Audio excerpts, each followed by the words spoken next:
Welcome to Time News Studios.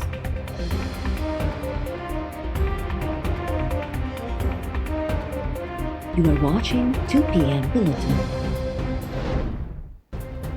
भारतीय ज़ुल्म जो शिकार कश्मीरी भाइरनि सां पाकिस्तान सूदो सॼी दुनिया में ॿधी जे इज़हार जो ॾिहाड़ो मल्हायो पियो वञे।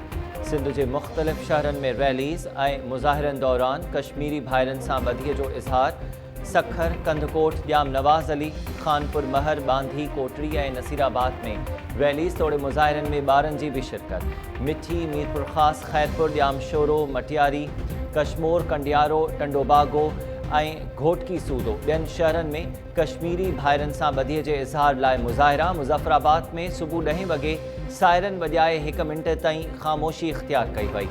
आज़ादी चौक ते वालारियल ऐं आज़ाद कश्मीर जे अवाम तरफ़ां हथनि सां हथ मिलाए ॿधीअ जो इज़हार। कोहाला पुल ते इंसानी हथनि सां डिघी ज़ंजीर ठाही वई।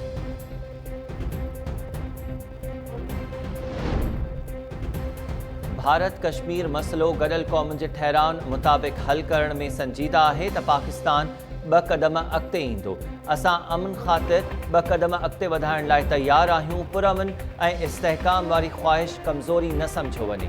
वज़ीर आज़म इमरान ख़ान यौम कश्मीर ते बयान जारी कंदे चयो आहे त भारत 7 ॾहाकनि खां कश्मीरियुनि जी आज़ादी वारे जज़्बे खे दॿाइण जी नाकाम कोशिश करे रहियो आहे। पाकिस्तान ख़ुदि इरादियत लाइ जिदोजहद में कश्मीरियुनि जी हिमायत जारी रखंदो। Army chief general Qamar Javed Bajwa तरफ़ां कश्मीरियुनि जी आज़ादी वारी जिदोजहद खे सलाम पेश। ISPR मूजिबि army chief general Qamar Javed Bajwa जो चवणु आहे त कश्मीरी भाइर लॉकडाउन, इंसानी हक़नि जी भञकड़ी ऐं भारतीय ज़ुल्मनि जो बहादुरी सां मुक़ाबिलो करे रहिया आहिनि। वक़्तु अची वियो आहे त कश्मीर मसइलो गॾियल क़ौमुनि जे ठहराउनि ऐं कश्मीरियुनि जी ख़्वाहिश फिटांदड़ हल कयो वञे त जीअं इंसानी अलमियो ख़तम थी सघे।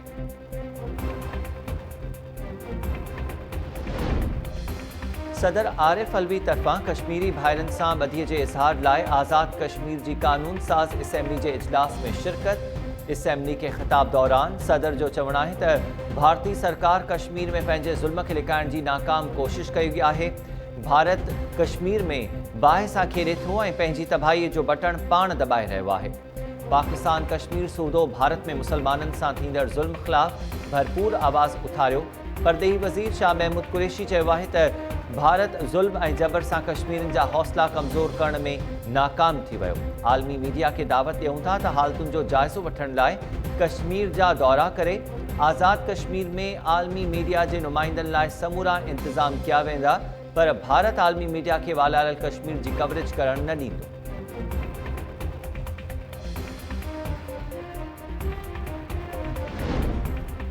कराची में वॾे वज़ीर मुराद अली शाह जी अॻवानी में बि कश्मीर सां ॿधीअ जे इज़हार लाइ अलामती वॉक।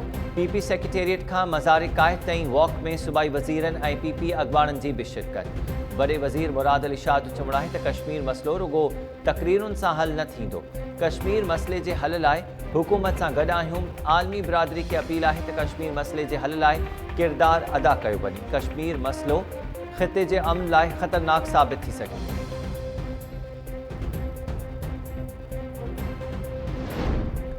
असांजे वॾड़नि जंहिं पाकिस्तान जो ख़्वाबु ॾिठो हो उहो पाकिस्तान कश्मीर खां सवाइ अणपूरो आहे। कश्मीर नंढे खंड जे विरहाङे जी अणपूरी एजेंडा आहे। PP चेयरमैन तरफ़ां कश्मीरी भाइरनि सां ॿधीअ जे इज़हार वारे ॾिहाड़े ते बयान जारी। बिलावल भुट्टो ज़रदारी जो चवणु आहे त सॼे पाकिस्तान जो अवाम कश्मीरी भाइरनि ऐं भेनरुनि सां गॾु आहे। पीपल्स पार्टी हर फोरम ते कश्मीरियुनि जी सियासी, सिफ़ारती ऐं इख़्लाक़ी मदद जारी रखंदी।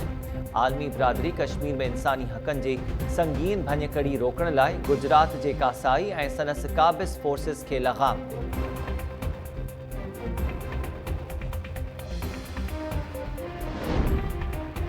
हुकूमत मुख़ालिफ़ इतिहाद PDM तरफ़ां अॼु मुज़फ़राबाद में अवामी जलसो कयो पियो वञे।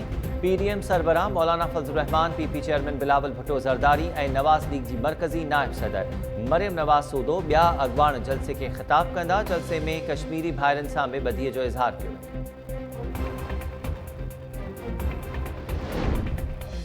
सुप्रीम कोर्ट 8 वरहनि जी नींगरी सां ज़्यादती केस में सज़ा मिलियल जवाबदार जी अपील रद्द करे छॾी। 9 सफ़नि ते ॿधल फैसले में बिहाड़ी वासी जवाबदार अली हैदर जी मौत वाली सज़ा बरक़रार। सुप्रीम कोर्ट हिदायत कई है तो हुकूमत केमिकल मुआयने बाबत फौजदारी कानून के सेक्शन 510 में तरमीम करे ज़्यादती और कत्ल में रुगो DNA रिपोर्ट के कबूलियत जोगी शहादत तौर इस्तेमाल करो।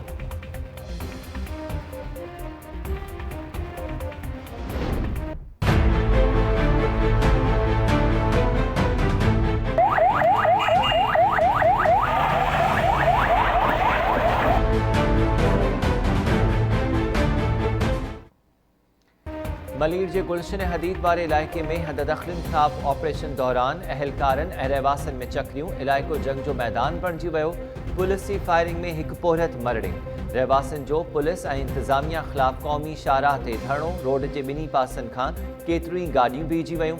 रहवासन तरफा हददखलिन खिलाफ ऑपरेशन रोके फायरिंग कंदड़ अहलकारन खिलाफ कार्रवाई जो मुतालबो।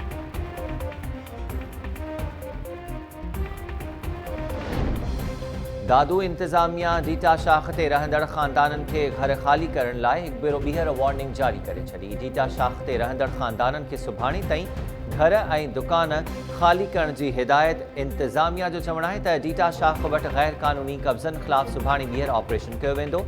इंतजामिया जो नोटिस मिलण बाद डीटा शाख वासिन तरफा औरतुनि ऐं ॿारनि सूदो धरणो।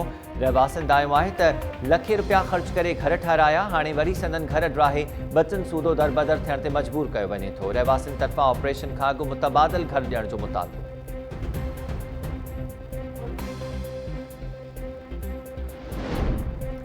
महरापुर के वार्ड नंबर 1 में औरत रेशमा ज़ाल अब्दुल्ला खाकी बेदर्दी से कत्ल। अणियातल हथियारबंद औरत के गोलन जो खाज बनाने बाद फरार। इतला ते पुलिस पहुती और औरत जो लाश पोस्टमार्टम लाइ अस्पताल मुंतकिल करे छो।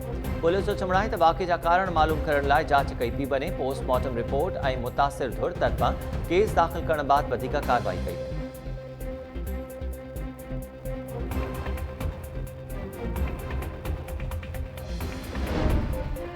न्यू सईदाबाद भरसा औरत के मुबैना तौर जहर दई मारण की कोशिश। औरत रिमशा उजण गलती जोगी हालत में हैदराबाद अस्पताल मुंतकिल। औरत के वारसन तरफा सनस मुड़स ते जहर दियण जो इल्ज़ाम। रिपोर्ट मिलण बावजूद पुलिस जांच शुरू न कई।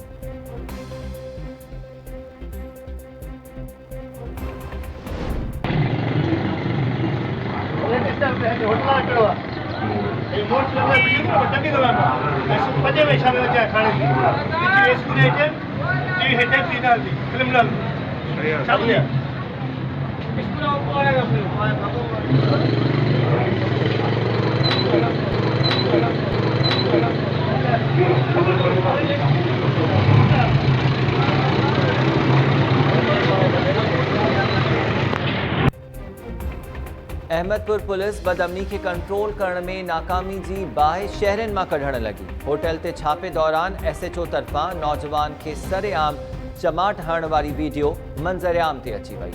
SHO अहमदपुर मुमताज़ खास खेली होटल ॿाहिरां बीठल नौजवान के सरेआम चमाटू हयूं।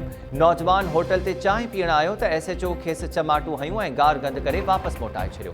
वीडियो मंजरेआम ते अचण बाद शहरन में पुलिस खिलाफ ताव पकड़ल। ज़िम्मेवार SHO खिलाफ कार्रवाई जो मुतालबो।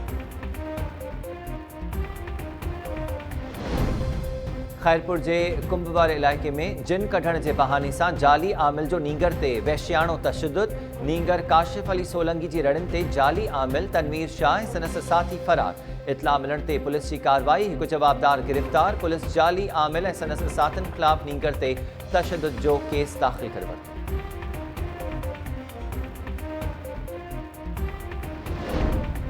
दरिया खान मरी भरसा खिपरो शाख के लगल घारे जो पानी 10 घरन में दाखिल।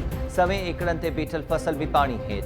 मंगिया मोरी वट शाख के 20 फुट घारो लगण बाद इतला मिलण बावजूद आपाशी अमलो हरकत में न आयो। गोठाणा फसल ऐं घर बचाइण जे लाइ पंहिंजी मदद पाण तहत घारो ॿधण जी कोशिशुनि में रुधन।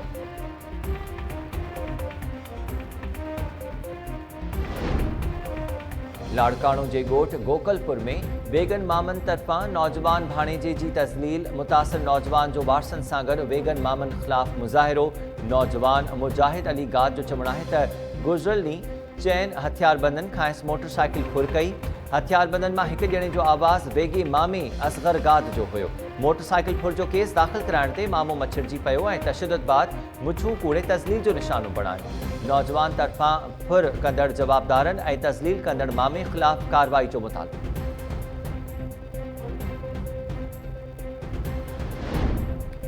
दादू भरसां हथायल ताज़ो ॼावल ॿार अस्पताल में इलाज दौरान फौत। उभम ॿारड़े जो अस्पताल में 5 कलाकनि ताईं इलाज जारी रहियो पर संदसि हयाती न बची सघी। ताज़े ॼावल ॿारड़े खे होटल भरसां हथकियो वियो हो। ॿारड़े खे हंज वठण लाइ अस्पताल पहुतल जोड़ो मायूस थी वापसि मोटी वियो। जोड़े जो चवणु हो त संदन शादी खे 20 साल गुज़री विया पर खेनि औलाद न थियो। ॿारड़ो हथ अचण बाबति टाइम न्यूज़ ते ख़बर ॾिसी अस्पताल पहुतासीं पर मासूम ॿार फौत थी वियो।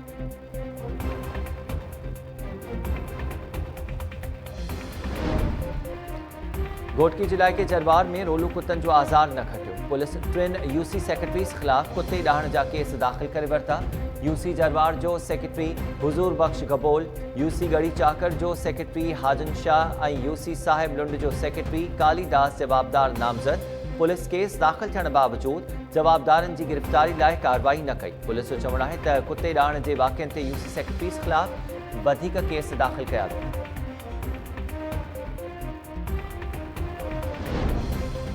ॼाम नवाज़ अली भरसां तेज़ रफ्तार ट्रक की टक्कर में मोटरसाइकिल सवार नौजवान रशीद शेख फौत। हादसे बाद ट्रक ड्राइवर फरार। गौसपुर भरसां इंडस हाईवे ते 2 कारूं पाण में टकराइजण बाद पानी की खड में किरी पयूं। हादसे में कार सवार 3 ॼणा ज़ख़्मी।